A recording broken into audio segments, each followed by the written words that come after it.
Hello,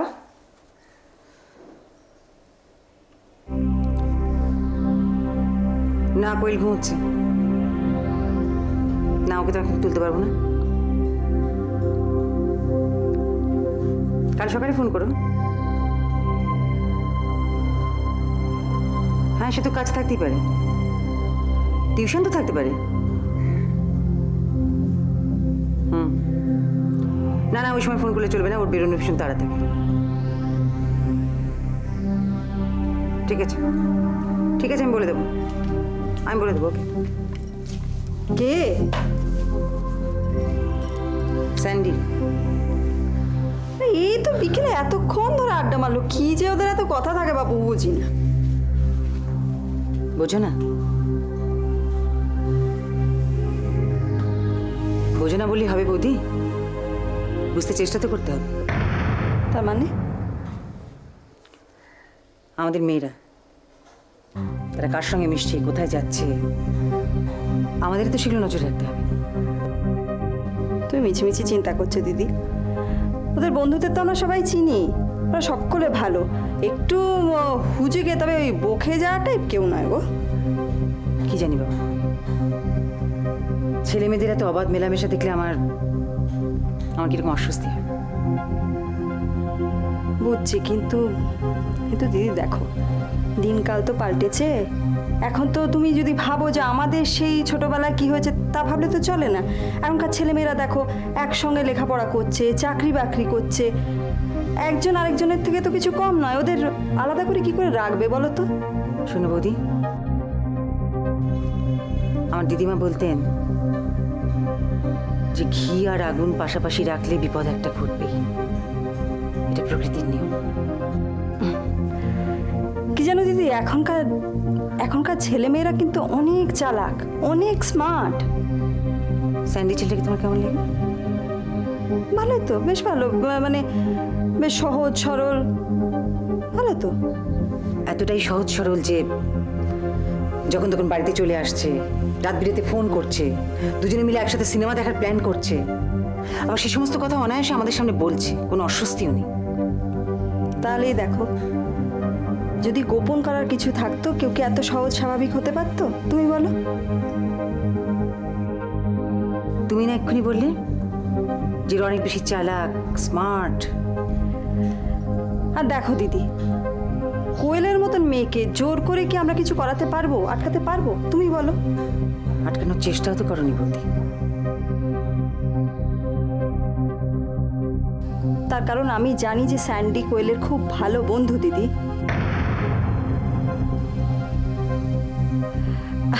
তুমি মিছিমিছি এসব চিন্তা করো না তো, চিন্তা করো না এসব।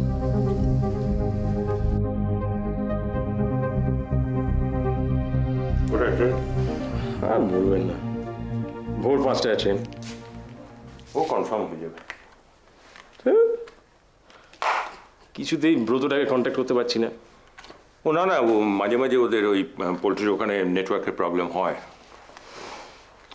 হ্যাঁ মানে টুর্নামেন্টটা এই সিলেকশন ক্যাম্পটা শুরু হওয়ার টাইম পেল না। কেন? প্রত্যেক বছর তো এই সময় সিলেকশন ক্যাম্পটা হয়। হ্যাঁ, সিলেকশন ক্যাম্পটা প্রত্যেক বছর এই বছর। আরে প্রত্যেক বছর তো আমাকে ডাকে না জামাইবাবু। ভালো তো। আর ব্রত মানে এই সময় এবারে ঝামেলায় জড়িয়ে পড়লো, কোনো মানে? ঠিক ঠিক ঠিক ঠিক। ব্রতর পেছনে যে দুষ্টু লোকগুলো লেগেছে না, তাদের কিন্তু ভাবা উচিত ছিল যে এই সময় তুমি থাকবে না, সিলেকশন ক্যাম্পে চলে যাবে। জানো, আপনি আমার সাথে ঠাট্টা করছেন? না না, আপনি আমার সাথে ঠাট্টা করছেন। কি করছেন কি আপনি? এটা একটা বাড়িতে মানে এরকম একটা অবস্থা, তার মধ্যে আপনার ঠাট্টা আসছে। তুমি আর তোমার দিদি না একেবারে এক জিনিস। আচ্ছা, ক্রাইসিস ম্যানেজমেন্ট বলে তোমাদের অভিধানে কিছু লেখা নেই না? জানো কি বলছেন আপনি এসব আজে বাজে? আরে আমি একটা টিম চালাই, আমি ছেলেদের এই সমস্ত ক্রাইসিস ম্যানেজমেন্ট শেখাই। আর এটা একটা ক্রাইসিসের টাইম চলছে, সেই জন্যই আমার ব্রত। হ্যাঁ, সেই জন্যই তুমি টেনশন করে আরো ব্লাড প্রেশার বাড়াচ্ছ। আপনি আবার আমার সাথে ঠাট্টা করছেন। না না, ঠাট্টা দেখুন, এটা একটা আমার এই সময় ব্রতের পাশে থাকা দরকার। ওই সিলেকশন ক্যাম্পে না গিয়ে আমি ভাবছি ওই বেনু, প্লিজ তোমার দিদি আর আমার বোন মিলে বাড়িতে একটা যথেষ্ট কমপ্লিকেটেড একটা সিচুয়েশন তৈরি করে রেখেছে। তুমি আর তার মধ্যে ইন্ধন জুগিও না তো।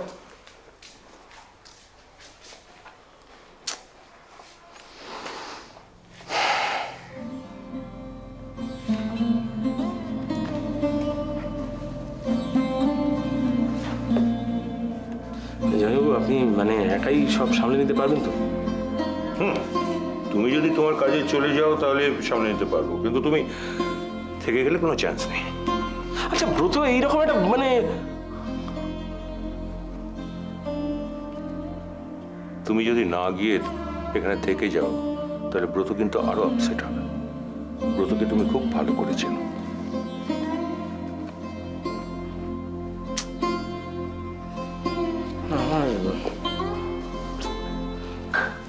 এত অনেক আমার আমার খুব খারাপ লাগছে আমার। আজকে ও বাড়িতে চলে যেতে হচ্ছে? হ্যাঁ আমাকে আজকেই যেতে হবে, কিছুই তো গোছগাছ করা হয়নি, সব তো এলোমেলো হয়ে পড়ে আছে ওখানে। তাহলে বেনু তুমি বেরিয়ে পড়ো, কারণ অনেক রাত হয়ে গেল, বেশি টাইম পাবে না হাতে। যাই দেখি বুবলিটাকে বলি কি করবো আমি। কি হলো? কি রে? তুমি কোথাও যাচ্ছ? হ্যাঁ আমাকে ওই একটু নর্থ বেঙ্গল যেতে হবে, একটা সিলেকশন ক্যাম্প আছে, ওরা আবার ডেকে পাঠিয়েছে। বেনু মামা আমাকে তোমার সঙ্গে নিয়ে যাবে গো? তুই আমার সঙ্গে যাবি? না মানে তুমি যদি নিয়ে যাও আর কি, যাবে? তোর শরীর টরীর ভালো আছে তো? এখানে থাকলে আর থাকবে না মামু। কেন রে? তুমি বুঝতে পারছো না, দেখো মা যেরকম একটা কাণ্ড কারখানা করছে, মাকে সামলাতে সামলাতে আমার নার্ভের প্রবলেম শুরু হয়ে গেল। কি বলবো, তুমি দেখো হাতটা একবার কিরকম কাঁপছে না, মানে আমি যদি কন্ট্রোল করতে পারছি না। এই শোন শোন, ভেতর থেকে একটা হ্যাঁ ভেতর থেকে শোন, তুই তাহলে না আমার সঙ্গে নর্থ বেঙ্গল যাস না, ওখানে গেলে একবারে থত থত থত থত করে কাঁপবে। কেন বলতো? ওখানে তো বরফ পড়ছে, পড়িস নি কাগজে? তুই যাস না। তবে থাক।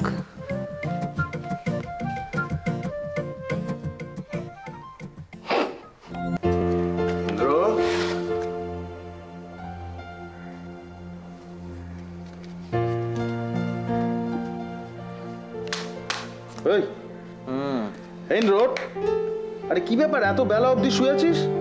এসব বদভ্যাস তো তোর ছিল না। প্লিজ ছোটকা, আর একটু ঘুমোতে দাও না। ঘুমোতে দাও? এই এই এই কোন খাতায় নাম লেখালি? বেকার মাতাল না প্রেমিক? কি সব যে বলো ছোটকা, সাত সকালে দিলে না মাথাটা গুলিয়ে। মাথা গুলিয়ে দিলাম? ওট ওট ওট ওট ওট, গেট আপ গেট আপ, তোকে বুঝিয়ে বলছি।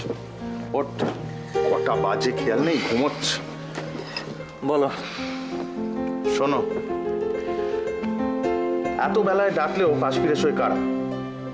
এক হচ্ছে বেকার, যার কোনো কাজকর্ম নেই সারাদিন ধরে। দুই হচ্ছে মাতাল, যার রাতের নেশা এখনো কাটেনি। আর তিন প্রেমিক, বিনিদ্র রজনী যাপন করার পর যে সবে একটু ঘুমিয়েছে। তা আমাকে কোন দলে বলে তোমার মনে হয়? সেটাই তো ভাবার চেষ্টা করছি। কোন দলে? বেকার? বেকার তুই নস, তোর বাবা কাকামণি তোকে তো কাজের গানিতে জুতে দিয়েছে। মাতাল না, সেটা তোমার দ্বারা সম্ভব না। ও আই সি, কনগ্রাচুলেশনস। কেন? প্রেমে পড়াচ্ছেন? দূর ছোটকা, কি যে বলো। তাই নাকি? ভুল বললাম? তাই বুঝি ব্লাশ করছিলি? ছোটকা প্লিজ। ভুলই বললাম না? তাহলে তাহলে তো এই দুটোর দরকার নেই। কি এলো তো? ক্যালকাটা ফিল্ম ফেস্টিভ্যালের ইনঅগারাল কার্ডস দুটো পেয়েছিলাম, ভাবলাম তোকে দিই। মানে প্রেমের ছবি বলতে তো তোরা শুধু ওই হিন্দি ছবি বুঝিস, আর খুব বেশি হলে হলিউডের ছবি। ল্যাটিন আমেরিকায় যে কি অসাধারণ অসাধারণ ছবি হচ্ছে সেটা তুই ভাবতেও পারবি। এই ছবিটা আমার দেখা, সেই জন্য তোকে দিচ্ছিলাম। তবে প্রেমে না পড়লে ছবি বোঝার সাধ্য নেই। যাই প্রেমিক খুঁজি গিয়ে। ছোটকা, তুমি তো খুব ভালো করে জানো যে তুমি টিকিট না এনে দিলে আমি ফেস্টিভ্যালে যেতে পারবো না। আরে না না, ঠিক আছে, সে টিকিট এনে দেবো, অন্য ছবি দেখবি, এই ছবিটা না হয় দেখা না হলো কি হবে বল। প্লিজ ছোটকা, কি দিয়ে যাও না।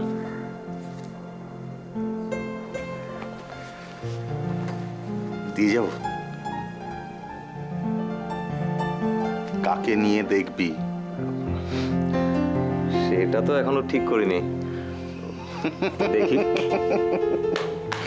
ঠিক আছে, তোর প্রিভেসিতে আমি ইনক্লুড করবো না, যা গিয়ে দেখে আয়। তোর কেমন লাগলো বলিস। হ্যাঁ, এই আর ঘুমোবি না কিন্তু।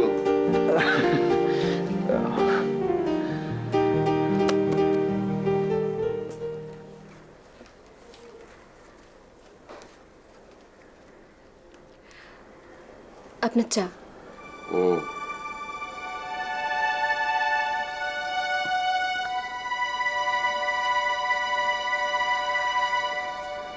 কিছু বলবে? হ্যাঁ, বলছিলাম মিস্টার লাখোটিয়ার ইনকাম ট্যাক্স রিটার্নে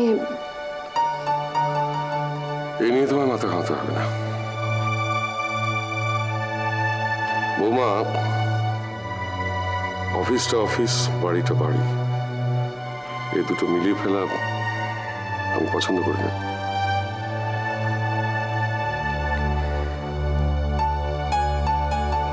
জানি,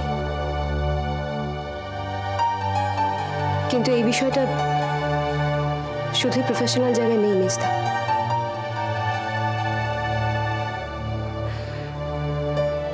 এই মামলাটা আমাদের পরিবারের সকলকেই কোনো না কোনোভাবে এফেক্ট করেছে, সেটা আপনি নিজেও খুব ভালো করেই জানেন, কারণ আপনি নিজেও। বলো, কি বলতে চাইছো?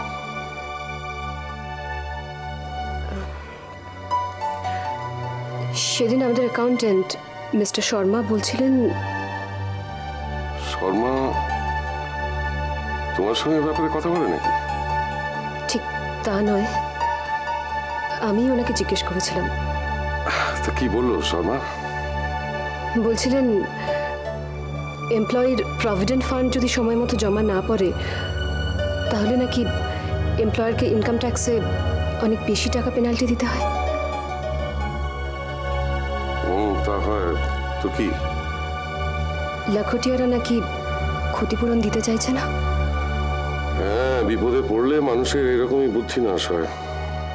মিস্টার লাখোটিয়াকে যদি এই অ্যাঙ্গেলে ব্যাপারটা বোঝানো যায় যে উনি যদি ক্ষতিপূরণ না দেন তাহলে তার থেকে অনেক বেশি টাকা ওনাকে ইনকাম ট্যাক্সে পেনাল্টি হিসেবে দিতে হবে।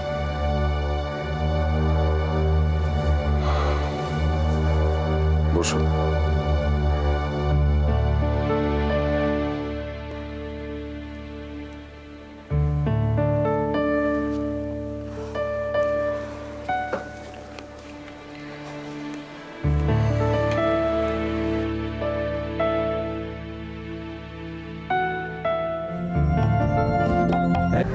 এতটুকুতে এত রেস্টলেস হতে তোকে আমি আগে কখনো দেখিনি।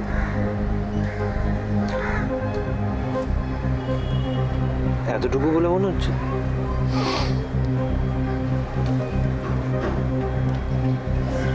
ভাইয়া,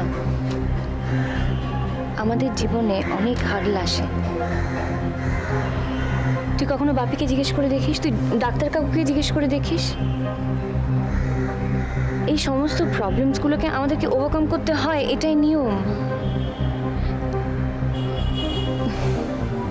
পোল্ট্রিটা তুলে দেবো রে। কি? তুলে দেবো পোল্ট্রিটা। গ্রেট।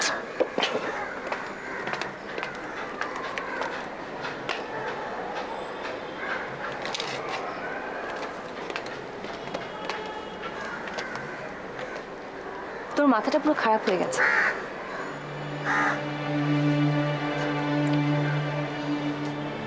লাভ নেই চালিয়ে, ভেবে দেখেছি।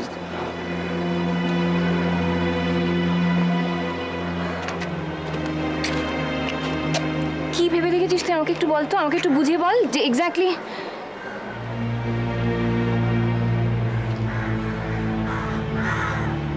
ঠিক আছে ঠিক আছে, তুই পোল্ট্রিটা আমাকে দে, ওটা আমি চালাবো। পোল্ট্রিটা আমি চালাবো, এটা এরকম করে জিজ্ঞেস করার কি আছে? যখন তিল তিল করে তুই পোল্ট্রিটা তৈরি করেছিস, যখন অ্যাকচুয়ালি প্রবলেমসগুলো হয়, সেই সময়টা তো তুই পেরিয়ে এসেছিস, সবচেয়ে শক্ত সময়টা। এখন কি আমি এটা করতে পারি না? তোর বাস্তবটার সম্বন্ধে কোনো ধারণা নেই মোর, অসম্ভব একটা কথা বলছিস। আমার ধারণা ছিল না ভাইয়া যে আমার ভাইয়া এত উইক।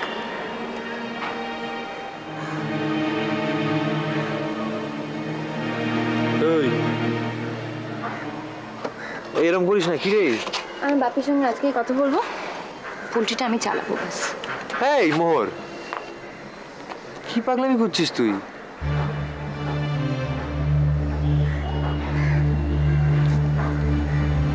আমি ডিসাইড করেই ফেলেছি।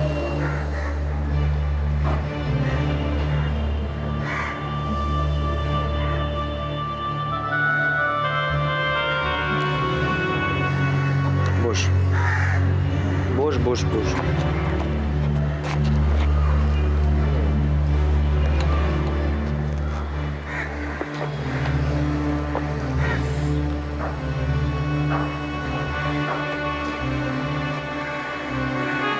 আরেকবার চেষ্টা করবো, ঠিক আছে?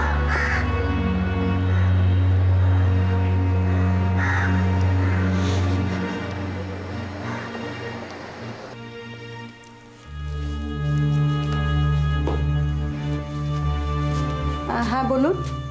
ব্রত আছে? না, ও তো বাড়িতে নেই। কখন ফিরবে?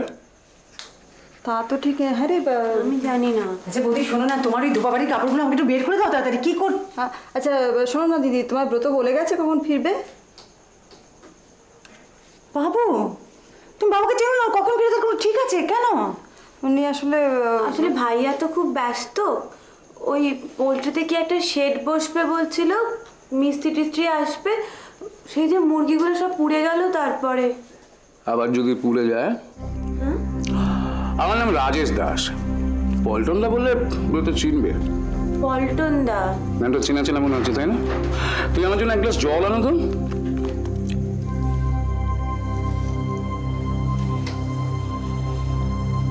আপনার সঙ্গে কি ব্রতের কোনো বিশেষ দরকার আছে? তবে তার থেকে ব্রতর আমাকে বেশি দরকার।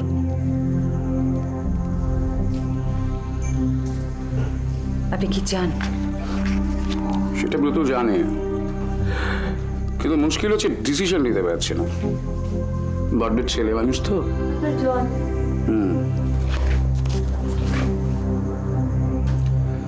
এইটি তো আপনার একটি মাত্র মেয়ে, তাই না? আর আপনার মেয়েরা তো সব কলেজে পড়ে, মোহর, কোয়েল। সত্যি আপনার বাড়ির মেয়েগুলো বড় সুন্দর, ভারী সুন্দর।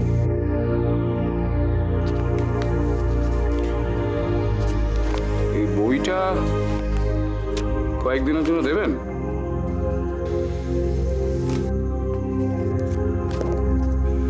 বলতে ভেতরে যা, আমি তোকে ভেতরে যেতে বলছি।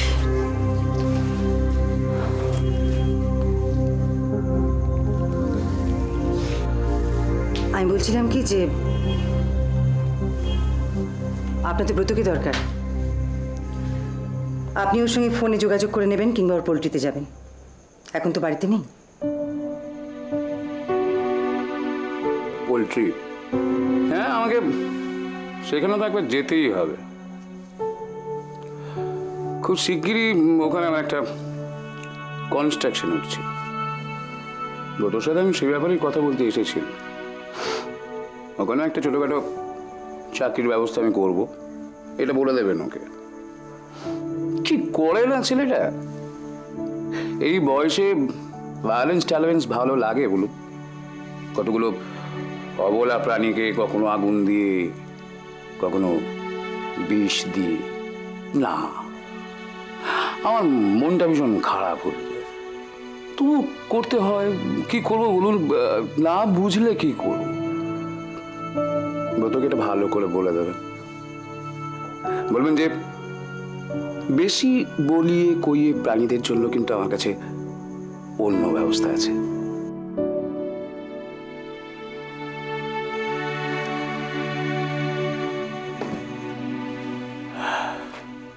আজ চলি, ব্রত এলে কথাগুলো বলে দেবে, পরে না হয় আরেকদিন এসে চা খেয়ে যাব।